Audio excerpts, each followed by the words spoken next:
नमस्कार दोस्तों, super study zone पर सभी लोगों का स्वागत अभिनंदन है। आज हम लोग चर्चा करेंगे खानवा के युद्ध के बारे में।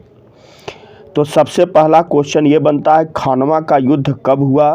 तो खानवा का युद्ध जो है 16 मार्च 1527 को हुआ।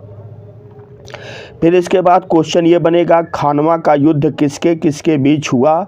तो खानवा का युद्ध चित्तौड़ के राजपूत नरेश राणा सांगा और बाबर के बीच हुआ। फिर क्वेश्चन बनता है, खानवा के युद्ध में विजयी कौन रहा? तो खानवा के युद्ध में बाबर विजयी रहा। फिर इसके बाद खानवा के युद्ध में पराजय किसे हुई? तो राणा सांगा को पराजय हुई। फिर इसके बाद पूछा जाता है कि खानवा कहाँ पर स्थित है? तो खानवा राजस्थान के भरतपुर में स्थित है।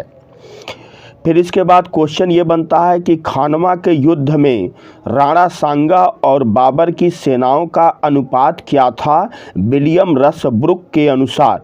तो विलियम रसब्रुक के अनुसार बाबर और राणा सांगा की सेनाओं का अनुपात 1:8 था, जबकि आशीर्वाद लाल श्रीवास्तव के अनुसार बाबर और राणा सांगा की सेनाओं का अनुपात 1:2 था।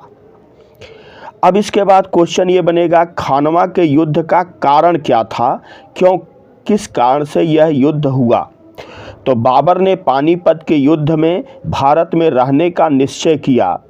राणा सांगा का विश्वास था कि बाबर भी अन्य विदेशी आक्रमणकारियों की भांति देश को लूटकर वापस चला जाएगा। संभवतः इसी कारण उसने इब्राहिम लोदी के विरुद्ध बाबर को सहायता देने का आश्वासन दिया था। फिर क्वेश्चन ये बनता है कि खानवा के युद्ध का उल्लेख कहाँ पर है? तो बाबर ने अपनी आत्मकथा बाबरनामा में खानवा के युद्ध का उल्लेख किया है। खानवा का युद्ध जीतने के बाद बाबर ने गाजी की उपाधि धारण की। यह कई बार क्वेश्चन बनता है कि बाबर ने गाजी की उपाधि कब धारण की? तो बाबर ने खानवा का युद्ध जीतने के बाद गाजी की उपाधि धारण की। खानवा के युद्ध में बाबर ने शराब के प्रयोग पर प्रतिबंध लगा दिया और जिहाद का नारा दिया। कई बार क्वेश्चन बनता है कि बाबर ने किस युद्ध में जिहाद का नारा दिया? तो खानवा के युद्ध में बाबर ने जिहाद का नारा दिया।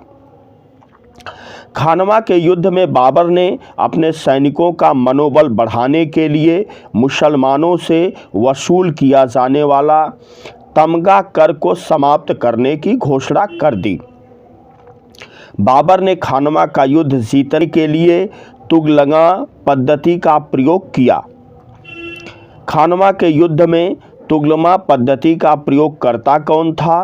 तो इसके प्रयोगकर्ता हैं मलिक कासिम और मुनीब अतका इसके प्रयोगकर्ता थे। तो आज हम लोग यहीं तक चर्चा करेंगे। जय हिंद।